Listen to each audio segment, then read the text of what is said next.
Om Shri Gurubhyo Namaha Harihi Om Sumukascha Ekadantascha Kapilo Gajakarnakaha Sambodharascha Vikato Vignarajo Vinayakaha Dhumaketurganadhyakshaha Palachandro Gajananaha Vakratundaha Surpakarno Herambaha Skandapurvajaha Utlambaradharam Vishnum Sasivartam Chaturbhujam Prasanna Dhyayet Sarva Vignopasantaye Yasyadviradavakradhya Parishadhya Parasatam Vignam Nignanti Satatam Vishvaksenam Tamastraye Gurur Brahma Gurur Vishnu Gurur Devo Maheswaraha Gurur Sakshat Parabrahma Tasmai Sri Gurave Namaha.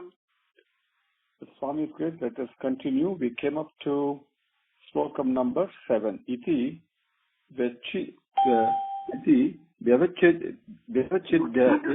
Vyavachidya Saha Pandaveyaha Praya Upavesam Prati Vishnupadhyam Padhyav Mukunda Agrim Ananya Bhavaha Muni Prataha Mukta Samasta Sangaha, giving up attachment to everything and holding on only to Bhagavan's lotus feet. Pandaveyaha, the one who brought glory to the lineage of Pandava, Parikshit, as was sitting on the banks of river Ganga, the determination to fast till death. Number 8. Tatra upajagmuhu bhuvanam punana mahanubhavaha muneyaha sashyaha prayena tirtha abhigama apadesaihi swayam hi tirthani punanti santaha. Tatra upajagmuhu bhuvanam punana mahanubhavaha muneyaha sashyaha prayena tirtha abhigama apadesaihi swayam hi tirthani punanti santaha. Tatra, there on the banks of river Ganga, after hearing that Parikshit has come there with a great vow and a determination and a great fast that he has undertaken, Patra on the banks of river Ganga, Upajagbu, who arrived, who came from Bhuvanam, from all over the world. Punana, the sanctifying people who are sanctity themselves only can sanctify others. So, Punana, those sanctifying Mahanubhavaha, who have had great experiences. Great Anubhavaha, Anu means proximity, the closer to Bhagavan, Prema, selfless love, Bhavam, that experience, the great experiences of tasting the nectarine love of Bhagavan. Those people, Munayaha, those great Munis, Sasishyaha, along with their disciples, Upajagmuhu, arrived. Prayena, why did they come there? Prayena, in the guise of, almost as if, Tirtha Abhigama Apadesaihi.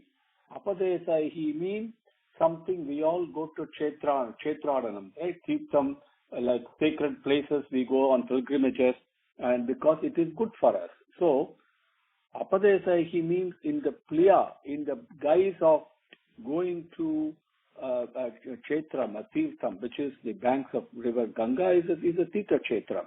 So, in the guise of coming to to visit and get blessed by the Punya Nadi, Ganga, Tirtha Abhigama, they arrived to that Tirtham, which is the banks of Ganga, in the guise of coming to Prayena, almost in the guise of coming to a Kshetradanam. When in fact, he certainly Swayam Tirthani Punanti Santaha. Those Santaha, those sages, Swayam by themselves, Tirthani, for all these rivers, Punanti, they only sanctify those rivers.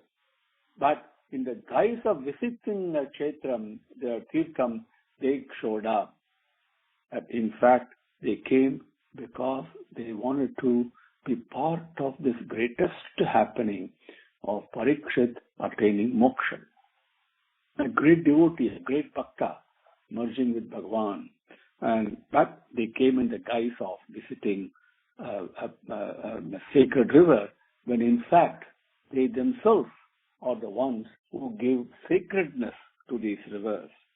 Tatra upajagbuhu bhuvanam punana mahanubhavaha muneha sa sishyaha prayena tirtha abhigama apadesaihi swayam hi tirthani punanti santaha.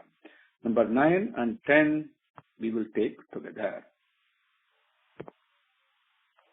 Atri vasishtaha Shavanaha Saradvan Arishta Nemihi Bhruguhu Angiraha Cha Parasharaha Ghadi Sutaha Atha Rama Utatya Indra Pramada Idnavahau Vedatidihi Devala Artishenaha Bharadvajaha Gautamaha Pippaladaha Maitreya Aurvaha Kavashaha Kumbhayonihi Vaipayanaha Bhagavan Naradaha Cha. Who are these rishis? Some of them are mentioned here. Atri, Vasishta, Chavana, Saradvan, Arishtanemi, Bhrugu, Angirasa, Parasharaha, Ghadisutaha. Ghadisutaha is Viswamitra.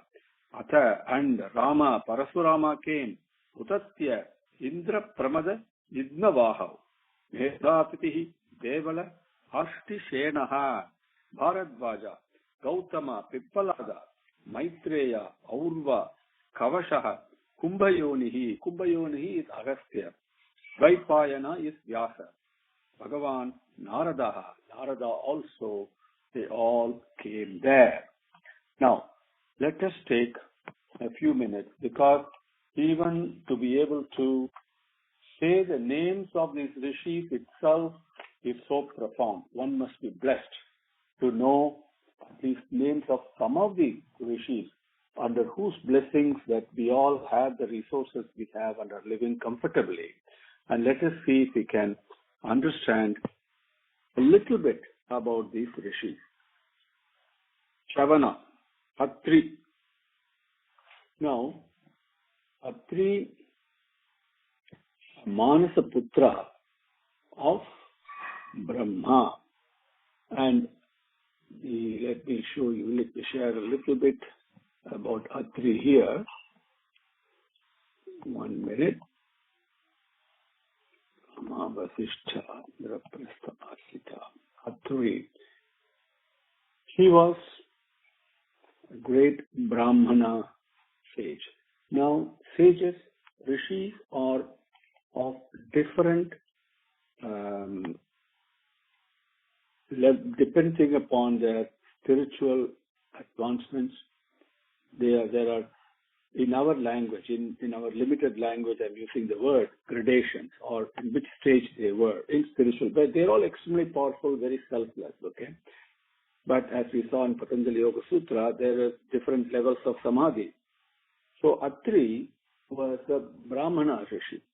Now, he was a Manasika Putra of Brahma. What does this mean? In this Kalpam, in this time period of Brahma's day, which is known as the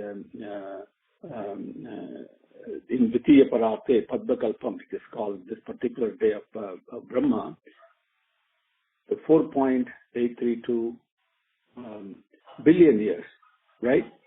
And in that, when the creation takes place and before it goes back into dissolution, there were 7 Saptarishis were born as Manasika Putra of Brahma, which means all the creations are really Manasikam only. In all the things we create, they're all only in our mind.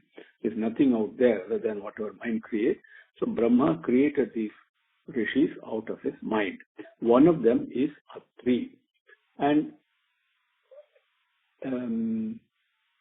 he was, as you all know, his wife's name was Anasuya, and she was a great bhakta, and granting her prayers that all the 3 aspects of Bhagavan, the creation aspect, the sustenance aspect, and the dissolution aspect, Brahma, Vishnu, Shiva, as we call them, all of them she wanted to have as her children. So, and Bhagavan said, Datta, so be it, granted. And That is when Bhagavan Srimad Narayana himself came as Dattatreya. Datta Atreya. Atreya means son of Atri. Datta means because he gave it as a gift, as a blessing to Anusuya. That is Atri. Now Vasishta. Vasishta is another Manasika Putra of Brahma. Now, the same Vasishta, you can wonder, this is Mahabharatam. Ramayanam took place in Treta Yugam, Mahabharatam took place in Dwapara Yugam, and millions of years later. And then how come Vasishta is present? Actually, not millions of years, but you can calculate that 600 and 432, 864,000 years later or something. Now, the interesting thing is these numbers sound unbelievably high for us, but those days people lived for a very long time because their mind was pure. And when the mind is pure, you can basically live for eternity. And the same Vasishta who was in Ramayana and who was the one we all know from Ramayana, the same Vasishta also was present at this time when Parikshit was on the banks of river Ganga. Now, various stories you know about Vasishta and Vishwamitra and the battle that took place between them before Vishwamitra became from a Raj Rishi to a Brahma Rishi itself. And all those stories that you all know, so I won't go into those right now. Now, the same Vasishta also was connected with Hiranyakasipu too. And so it's the same, and very interestingly, he was a Brahmin to the core. He was absolutely non-violent, and there are many things, stories that, for the sake of time, we'll not go into. Now, the next one is Chavana. Chavana was, he was also a great rishi, son of Bhrigu. Now, he actually had he was born prematurely, according to the Puranas, and when his mother was pregnant with him, but because the mother was kidnapped at that time, in that process, the Chavana was born prematurely. But we all know, those of us who are into Ayurvedic medicines and all that, Chavana Prash, right? That is a medicine that's named after him because he came up with that. Originally, the recipe was given by him. It's the same Chavana Rishi. So, Atri, Vasishta, Chavana, Saradvan. Now, Saradvan is 1 minute. Let me get the information about him. Okay. Now, I'm not able to get it straight away, so let me come to that. Move on to the next one. Arishtanemi is another rishi. Good name in the Deva. And then Bhrigu is the son of Varuna. And there is one Bhriguvalli in Taittiriya Upanishad that talks about how Bhrigu approached his father Varuna and obeyed his instruction, being the exemplary student, ideal student he was, followed his instruction, did tapas, and attained samadhi, became one with prema itself. And Bhrigu has done phenomenal things. That is what we call scientifically that explaining our life. So let me cover a little bit about him. His wife's name was Puloma. And because, as we saw in Patanjali Yoga Sutra, when you certain samadhi powers that you attain, you can literally travel through space and all that. So that was not a major deal. And he also instructed. He arrived before the battle of Kurukshetra. This is interesting. Some of these rishis, even though Bhagavan's will was there that Kurukshetra war must be fought, even though he acted the role of a peace messenger. And as Sahadevan told him, everything happens according to your will and you're enacting a drama because you have decided the war is to take place. But Bhrigu was one of those rishis who tried to stop the battle of Kurukshetra. And then he also instructed Bharadwaja Rishi Bharadwaja about astronomy, the various astronomical evolution. Bhrigu Samhita is a great astrological treatise that even today those of us who follow astrology, you'll see the Bhrigu Samhita is there. And very interestingly, he explained, he was one of the very first ones to explain how the Panchabhutangal, how the air, fire, water and earth all generated came from ether. And also he explained how the air in the stomach works and it regulates the intestines. And he's also a great philosopher and a great anthropologist. And the theory of evolution was long ago. It was explained by Bhrigu. So also a scientific propounder of the why the four Varna Ashrama is there. As Bhagavan says, he had established it. Now Bhrigu explained it scientifically, why it is an absolute necessity. This is not something we have a choice or an option to escape from. That's the way human society functions. But what is the great benefit from that? He explained that scientifically. And that's a brief about Bhrigu. Now, Angirasa. Now, Angirasa, the name is, every part of this rishi was full of rasam, full of the essence of prema, of love, selfless love. That is why it's called, also Angirasa, we say Angirasa Gotram, we say, when we come up to that means in the lineage of Angirasa. And a few things about him, Parasurama, Vasishta, I'm going through the names here. Atri, Sudarshana. Okay, let me see if it is in the next page here. Hold on. Bharataja, Daumya, Narada, Parvata Muni. Okay. Bhrigu, Parasara, Angirasa. He's also like Vasishta and Atri in the current day of Brahma. Please remember, the Saptarishis change depending upon what day of Brahma it is. So in the current day of Brahma, he is also one of the Saptarishis, Angirasa. And he was also the father of Brihaspati, whom we all have heard, right? And the belief is that it is said he is still performing tapas and chanting the holy name of Bhagavan at Alaknanda, Alokananda or Alaknanda as we call it today, on the banks of Ganga. So that is Atri, Angirasa. Parasara. Parasara, you all know, was the father of Vyasa, Veda Vyasa, and is also grandson of Vasishta. So we say in Parasara Bande Sukatatam Taponism, that Vyasaya Vishnu, Vyasam Vasishta Naptaram, in the Slokam in Sahasranamam, this whole lineage is given. Interestingly, and he's a grandson of Vasishta and father of Vyasa. So who was Parasara's father? It is a Mahamuni called Shakti. Okay, and and his mother's name was Adrisyati. Now, when he was in the womb of his mother, he learned all the Vedas. Now, interestingly, his father was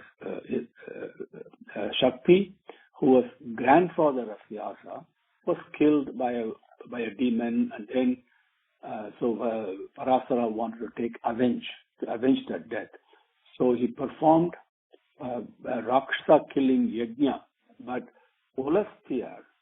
Now, Pulastya is very important. He is also one of the 7 Manasika Putras of Brahma in this day. And Pulastya, as you know, was the grandfather of Ravana. So, and Ravana was really a Brahmin. Okay. So now, the Pulastya actually restrained Parasara from carrying out the yajna. Then, after Vyasadeva was born, then let me skip. Then he was actually, Vyasa was born to him, and Vyasa's mother was Satyavati, as you know, and then Satyavati later married Santanu. That's another story into Mahabharata itself. Let's not get into that. And Parasara was also the spiritual master for King Janaka, and he was a great devotee of Shiva. He is the author of many Vedic scriptures and societal directions to establish moral code of conduct in the society. So Parasar. Ghati Sutaha. Ghati Sutta is Vishwamitra. Gadi Sutaha. The Vishwamitra's father name was Gadi. And story of Vishwamitra, we all know more about Vishwamitra than most of the other rishis, so I will skip that, how he became a Rajarishi, how he went to Vasishta's place, and then became a Rajarishi, and then how he wanted to become, how he did the, out of his anger, and he could not control the anger and all that, right? And then finally, once he overcame his anger and mastered it, how he became Brahma Rishi, and Vasishta himself called him as Brahma Rishi, all those stories that we know. So I will skip that. But one important thing I wanted to know, in case you didn't know this before, but while Vishwamitra was progressing on his spiritual journey and gaining what is successfully described in Patanjali Yoga Sutra as the path of yoga, becoming one with prema itself. In that process, you get many powers. You also get distractions. One of the distractions that he fell under and he succumbed to, at that time he became father of Shakuntala, whom we all know, a beauty queen in our history, that we know that. So that is Shakuntala was Vishwamitra's daughter. Then Parasharaha, Gadi Sutaha, and also Rama is, in this case, is Parasurama. Now, yes, it is the same Parasurama who is an avataram of Bhagavan himself, the same Parasurama who was there in Ramayana, and the same one Jamadagni and his son, and his mother's name was Renuka. Same Parasurama. He also, by the time he came, he was of course very old. Okay, when he came here to listen to on the banks of Ganga and listen to this beautiful discourse is the wrong word. It's a beautiful narration of the experiences and the manifestations of this prema, the selfless love, which we call as Bhagavatam. So he had also assembled there. Parasuram had come. Utatya is another rishi, and he is also son of someone, one of these other rishis. I forget who it is. I'll find it out. Indra Pramada is another celebrated rishi who was present there, and then Idnavaha was another rishi, and Medhatitihi is another one who was also present. A great rishi he was. It's very famous.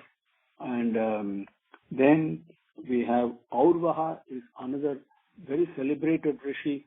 Medhatiti was extremely old rishi, and he was a member of actually in the heaven, one of the rishis present with Indradeva. Now, Medhatiti's son is Kanva Muni, whom we have heard, and Kanva Muni was the one who brought up Shakuntala in the forest. And Shakuntala was born to Vishwamitra, and then he went back to his penance and all that. Kanva Muni actually brought her up. So then Aurvaha, Kavashaha is another rishi. Kumbha Yonihi is Agastya's story of which you know.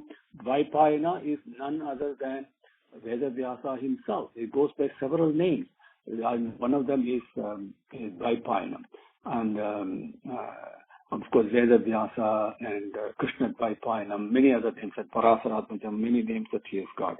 And Bhagavan Narada also was present there. That is the essence of these two slokams. Okay, let me read it again. some of the rishis' names at least we can say, and some rishis' name we have heard before, and some we have not heard before. So let me go through that again. Atri, Vasishtha, Shavana, Sharadvan, Arishtanemi, Bhrugu, Angiraha, Parasaraha, Ghadi Sutaha, Ata Rama, Utatya, Indrapramada, Yudhnavahav. Medhatitihi, Devala. Devala is another famous rishi whom Bhagavan Krishna also quotes or mentions in Bhagavad Gita. Okay, and Devala is another very famous rishi. I forgot to mention that to you. And he was a great authority like Narada and Vyasadeva. And when Bhagavan mentions him, he also met Yudhishthira after the Kurukshetra was over. And Devala was the elder brother of Dhaumya.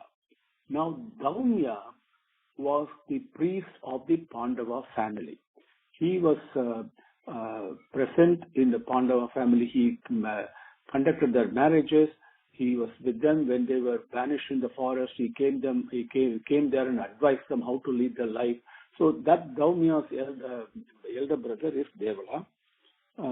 Then Medhatitihi, Devala, Ashtishenaha, then Bharadvajaha, Gautama.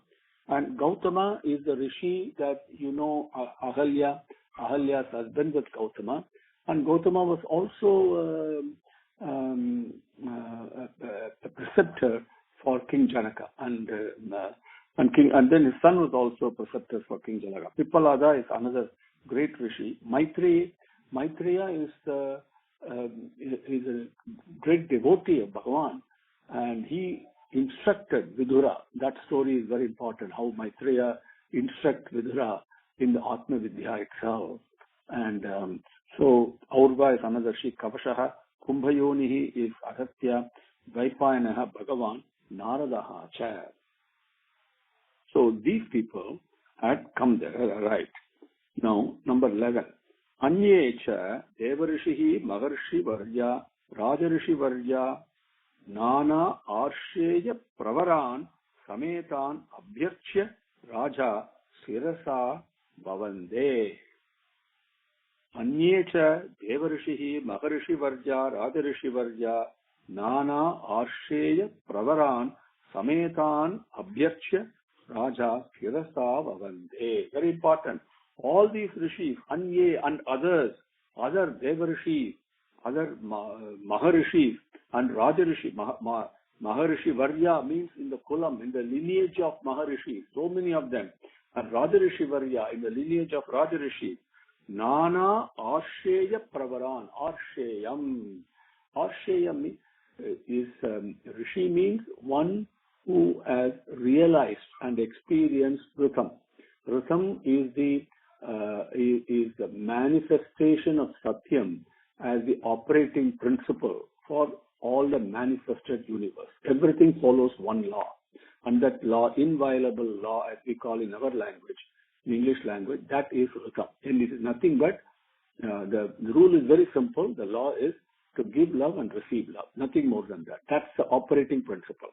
And so that are people who follow, who come in that lineage of that rhythm, of that principle, who follow that, they are rishis. Arsheya means people who come in the lineage of rishis, Pravaran, in the whole groups of them, Nana, many other rishis who are all coming in this lineage of Dharma, right? And Prema and Satyam. Those rishis, all, so many of them, Sametan, they all had assembled there. Raja, the king Parikshit, Abhyarchya, he worshipped them. Sirasa Bhavande, he gave his obeisance and gave his namaskarams to them. But Sirasa means not with his head. It's very important to understand. It's not a physical bowing the head, as we call in English literal translation. No. It is in utter humility, you submit yourself to something greater than you without even the slightest trace of ego. The example of Vinayam That is why Tyagaraja says, Sirasa Manasa Namami. So, it is, Sirasa does not mean just bowing your head physically.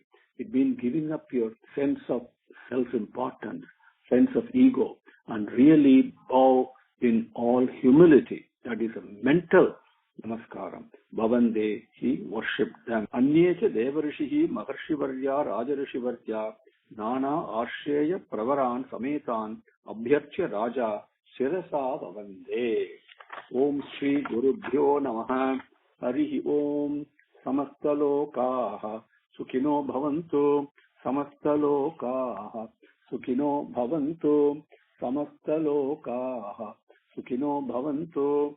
Om Shanti Shanti Shanti. Harihi Om.